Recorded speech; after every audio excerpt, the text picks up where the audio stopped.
क्या आपके घर में भी रोज सब्जियों और फलों के छिलके, चाय पत्ती, खराब फल, फूल या दूसरा किचन वेस्ट निकलता है? अगर हाँ, तो आज के बाद इसे कभी भी कूड़ेदान में फेंकने की गलती मत कीजिए, क्योंकि यही किचन वेस्ट आपके पौधों के लिए ऐसी शानदार ऑर्गेनिक खाद बन सकता है जिसे देखकर आप भी हैरान रह जाएंगे।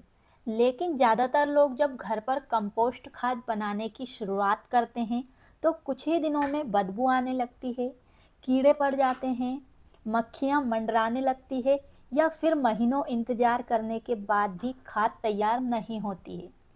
नतीजा ये होता है कि लोग बीच में ही कंपोस्ट बनाना छोड़ देते हैं। अगर आपके साथ भी कभी ऐसा हुआ है तो आज का ये वीडियो पूरा ज़रूर देखिए, क्योंकि आज मैं आपको बिल्कुल आसान और आजमाया हुआ तरीका बताने वाली हूँ जिसे मैं खुद इस्तेमाल करती हूँ। इस तरीके से आप बिना किसी महंगी मशीन, बिना केमिकल और बिना ज़्यादा खर्च के घर पर ही बेहतरीन कंपोस्ट खाद तैयार कर सकते हैं। मैं आपको शुरुआत से आखिरी तक हर स्टेप विस्तार से दिखाऊंगी। क्या डालना है, क्या नहीं डालना है, बदबू और कीड़ों से कैसे बचना है, खाद कितने दिन में तैयार होगी और कैसे पहचानें कि अब पौधों में डालने के लिए पूरी तरह से तैयार है। तो खाद बनने का रिजल्ट भी आपके साथ शेयर करूँगी। तो इसके लिए आपको वीडियो को अच्छे से ध्यान से देखना है। बिना देर किए शुरू करते हैं। तो मेरा नाम है उर्मिला। आपका स्वागत है हमारे YouTube channel village terrace garden में, जहाँ पर मैं आपको दिखाती हूँ बहुत ही कम बजट में छत पर ऑर्गेनिक सब्जियाँ उगाने के आसान तरीके। अगर आप पहली बार हमारे वीडियो को देख रहे हैं तो चैनल को सब्सक्राइब करें और वीडियो को लाइक करें, ताकि आपको लगातार इस तरह की वीडियो देखने के लिए हर रोज़ मिलती रहे। तो चलिए, खाद बनाने के लिए सबसे पहले हमें कोई ड्रम, बाल्टी या आप इस तरीके की एक बोरी ले सकते हैं। तो देखो, मैं एक सीमेंट की बोरी में खाद बना रही हूँ। इसके अलावा आपके पास जो भी चीज़ हो उसमें खाद बना सकते हैं। तो लगभग आप 20 से 50 लीटर तक की प्लास्टिक की बाल्टी या ड्रम या कोई भी कंटेनर ले सकते हैं। अगर आपके पास ज़्यादा किचन वेस्ट निकलता है तो आप थोड़ा बड़ा ड्रम लें।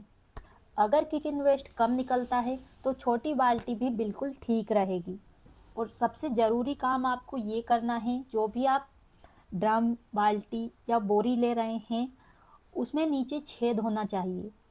बहुत से लोग यही गलती करते हैं कि बिना छेद वाली बाल्टी में ही कंपोस्ट बनाना शुरू कर देते हैं। तो ऐसा बिल्कुल भी नहीं करना है। आपको नीचे की तरफ 3 से 4 छोटे और चारों तरफ भी आप कुछ कुछ छोटे छोटे छेद कर सकते हैं।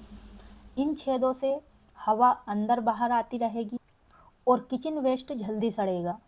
अगर हवा नहीं मिलेगी तो बदबू आने लगेगी और खाद बनने में भी ज़्यादा समय लगेगा। तो चलिए, अब बात करते हैं कि खाद बनाने के लिए हम इसमें क्या क्या डाल सकते हैं। घर से रोज़ निकलने वाला लगभग हर तरह का ऑर्गेनिक किचन वेस्ट हम इसमें डाल सकते हैं, जैसे सब्जियों के छिलके, फलों के छिलके, चाय पत्ती, खराब हो चुके फल या सब्जियां, मुरझाए हुए फूल, हरी पत्तियां और भी जो भी छिलके हमारे घर से निकलते हैं। तो देखिए, मैंने इतनी सारी चीज़ें ली हैं और इन सभी चीज़ों का मैं एक साथ खाद बनाने वाली हूँ। तो देखिए, मैं आपको सभी कचरे को अलग अलग समझाती हूँ, कौन सा कचरा हमें कहाँ से मिला है। तो देख सकते हैं, ये है कचरा जो कि हमारे गार्डन में पौधों के साथ अपने आप जो घास उगाती है वही है।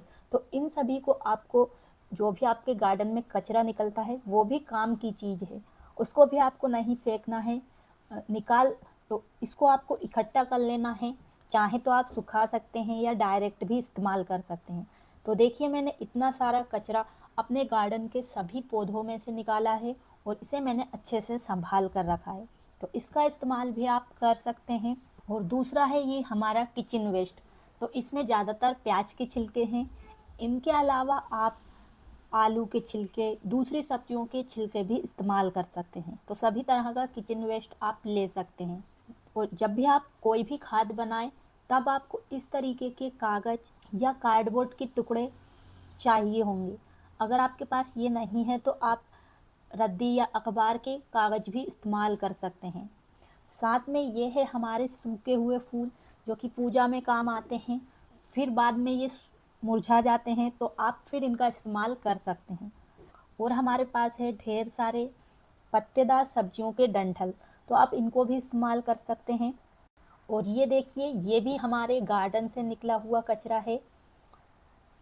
तो जब हम अपने गार्डन में झाड़ू लगाते हैं तो उसमें ढेर सारे पौधे के पत्ते होते हैं और साथ में कुछ मिट्टी भी होती है, तो उसको भी हमने संभाल कर रखा है।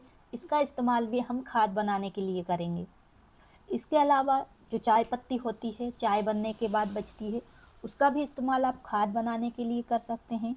लेकिन ध्यान रखें, आप चाहे तो इसे अच्छे से धोकर और थोड़ा बहुत सुखाकर फिर डाल सकते हैं। डायरेक्ट भी डाल सकते हैं, लेकिन इससे कीड़े और बदबू और चींटियाँ भी आ सकती है, क्योंकि इसमें चीनी और दूध रहता है, तो मिठास के कारण ये सभी कीड़े आपकी खाद में आ सकते हैं। और अगर सब्जियों या फलों के बड़े बड़े टुकड़े हैं तो उन्हें आप काट कर छोटा भी कर सकते हैं। इससे वे जल्दी गलेंगे और आपका खाद भी जल्दी तैयार होगा।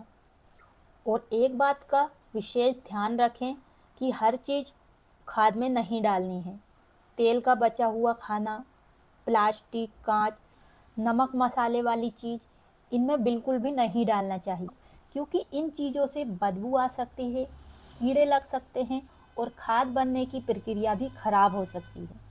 तो इसलिए एक बात हमेशा याद रखिए, जो भी किचन वेस्ट प्राकृतिक है और आसानी से गल जाता है, वही खाद के लिए अच्छा है। तो चलिए अब हम खाद बनाना शुरू करते हैं। तो सबसे पहले आपको, जो भी आप गमला या ग्रो बैग ले रहे हैं या कोई भी चीज़ ले रहे हैं, उसे अपने जगह पर अच्छे से रख दीजिए। अब सबसे पहले हमें इस बोरी में नीचे की तरफ 2 से 3 इंच मोटी परत पर सूखी हुई पत्तियां बिछा देना है। अगर आपके पास सूखी हुई पत्तियां नहीं हैं तो आप सूखी हुई घास, कटा हुआ कार्डबोर्ड या अखबार के छोटे छोटे टुकड़े भी इस्तेमाल कर सकते हैं। अगर आपके पास ये भी नहीं है तो नॉर्मल आप अपने गार्डन की मिट्टी भी डाल सकते हैं। तो देखिए, हमने नीचे की परत को अच्छे से ढक दिया है। अब हम इसमें डाल रहे हैं जो पत्तेदार सब्जी होती है उनके डंठल। तो डंठल थोड़े मोटे हैं, इसलिए हम पहले इनको डाल रहे हैं। तो आप अपने हिसाब से डाल सकते हैं। तो जो भी मोटी चीज़ है कोशिश करें नीचे की तरफ डालें। तो ये बहुत नरम है, तो ये आसानी से गल जाएंगे। तो एकदम आपको पूरा कचरा नहीं भरना है। देखिए, हमने इतने जो डंठल हैं वो डाल दिए हैं और अब हम इसमें ऊपर से डाल रहे हैं थोड़े कागज़। तो कागज़ बीच बीच में डालना बहुत ही ज़रूरी है। अगर आपके पास कागज़ नहीं है तो आप मिट्टी भी डाल सकते हैं। और इसके बाद अब हमने डाल दिए हैं इसमें प्याज के छिलके। तो प्याज के छिलकों की भी हमने अब एक लेयर बना दी है। इसके बाद ऊपर से आपको 1-2 मुट्ठी पुरानी मिट्टी या पहले से बनी हुई खाद भी आप डाल सकते हैं। इससे खाद बनने की प्रक्रिया तेज़ी से शुरू होती है और मिट्टी में मौजूद अच्छे बैक्टीरिया किचन वेस्ट को जल्दी सड़ाने का काम करते हैं। तो इस तरीके से आपके पास जो भी कचरा हो उसे आप स्टेप बाय स्टेप इस तरीके से डाल सकते हैं, या पूरा मिक्स करके भी आप इस्तेमाल कर सकते हैं। लेकिन आपको थोड़ा थोड़ा कचरा लेकर ऊपर से मिट्टी की या कागज़ की परत बनाते हुए इसको भरना है, तभी आपका खाद बहुत अच्छा बनेगा और जल्दी बनेगा। ऊपर ही ऊपर हमने डाल दिए हैं हरा वाला घास, तो ये बहुत जल्दी गलता है।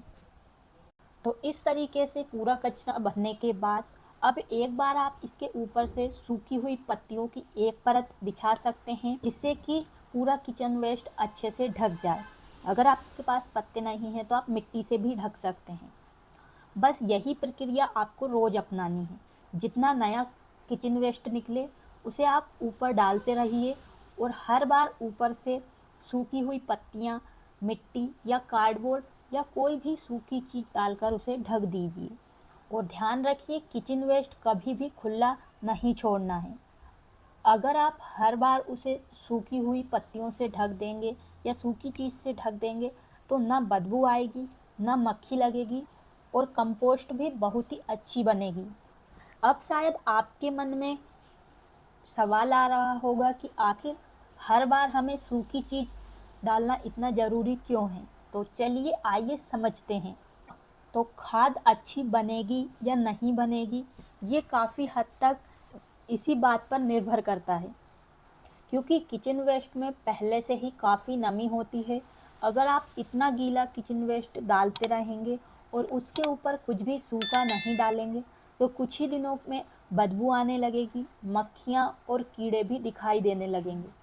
लेकिन जैसे ही आप हर किचन वेस्ट के ऊपर सूखी पत्तियाँ, सूखी घास, कटा हुआ गत्ता या अखबार के छोटे छोटे टुकड़े डालते हैं, तो ये एक्स्ट्रा नमी को अपने में खींच लेता है, जिससे हमारे गमले के अंदर हवा भी आसानी से आती जाती रहती है और खाद बिना बदबू के तेजी से तैयार होने लगती है। और एक बात हमेशा ध्यान रखें, जितना गीला किचन वेस्ट आप डालें उतना ही सूखी चीज़ भी ज़रूर डालें। और अगर आप चाहते हैं कि ये खाद और जल्दी बने, तो आप इसमें छाछ डाल सकते हैं इस तरीके से, या आप गुड़ का पानी भी डाल सकते हैं। इससे और भी तेज़ी से खाद बनता है। और खाद बनाना शुरू करने के बाद हर 4 से 5 दिन में आप किसी भी डंडे या लकड़ी की मदद से पूरे कचरे को अच्छी तरह से ऊपर नीचे मिला दीजिए। ऐसा करने से अंदर तक हवा पहुंचेगी, जिससे किचन वेस्ट जल्दी गलना शुरू हो जाता है। अगर आप कंपोस्ट को लंबे समय तक बिना हिलाए छोड़ देंगे, तो अंदर की परत में हवा कम पहुंचेगी, जिससे खाद बहुत धीरे धीरे बनेगा। तो इसलिए आप हमेशा 4 से 5 दिन में सिर्फ 2-3 मिनट ये छोटा सा काम कर सकते हैं। और बहुत सारे लोग पूछते हैं कि खाद जब हम बनाते हैं तो उसमें रोज़ पानी डालना है या नहीं। तो किचन वेस्ट में पहले से ही काफ़ी नमी होती है, इसलिए हमें ज़्यादातर इसमें पानी डालने की ज़रूरत नहीं होती है। लेकिन आप जब बनाना शुरू करते हैं, तो बीच बीच में अगर आपको लगे कि ये बहुत सूखा दिख रहा है, तो बीच बीच में आप पानी डाल सकते हैं, या पानी की जगह आप ये छाछ वाला पानी डाल सकते हैं, लेकिन ज़्यादा नहीं डालना है। और अब ये सवाल हर किसी के मन में आता है कि आखिर खाद कितने दिनों में बनकर तैयार हो जाती है। तो अगर आप सभी स्टेप सही तरीके से करते हैं, समय समय पर कचरे को मिक्स करते रहते हैं और गीले व सूखी चीज़ों का ध्यान रखते हैं, तो गर्मी के मौसम में लगभग 45 से 60 दिनों के अंदर बहुत ही अच्छी खाद तैयार हो जाती है। और सर्दियों में खाद थोड़ी स्लो बनती है, तो 60 से 90 दिन भी लग जाता है। लेकिन सिर्फ दिनों की गिनती करना सही नहीं है। सबसे ज़रूरी बात है आपकी कंपोस्ट पूरी तरीके से तैयार हुई है या नहीं। तो देखिए, इस बोरी में भी मैंने पहले खाद बनाई है। चलिए अब मैं आपको दिखाती हूँ कि आखिर कचरे की खाद किस तरीके से दिखाई देती है जब वो बन जाती है। तो देखिए, इस बोरी के अंदर कितना अच्छा खाद बनकर तैयार हो गया है। तो जब आपका खाद का कलर गहरा भूरा या काला हो जाए, उसमें मिट्टी जैसी खुशबू आने लगे और कोई भी फल या सब्जियों के छिलके पहचान में ना आए, तो समझ जाइए आपकी खाद तैयार है। तो देख सकते हैं आप, इसमें कुछ भी कचरा हमें दिखाई नहीं दे रहा है जो हमने खाद बनाते टाइम डाला था। किचन वेस्ट का इस्तेमाल किया है, इसमें ढेर सारे पौधे भी उग रहे हैं, क्योंकि फल सब्जियों में ढेर सारे बीज होते हैं, तो वो इस तरीके से उगने लगते हैं। तो देखिए, हमारी ये खाद एकदम बनकर तैयार हो चुकी है।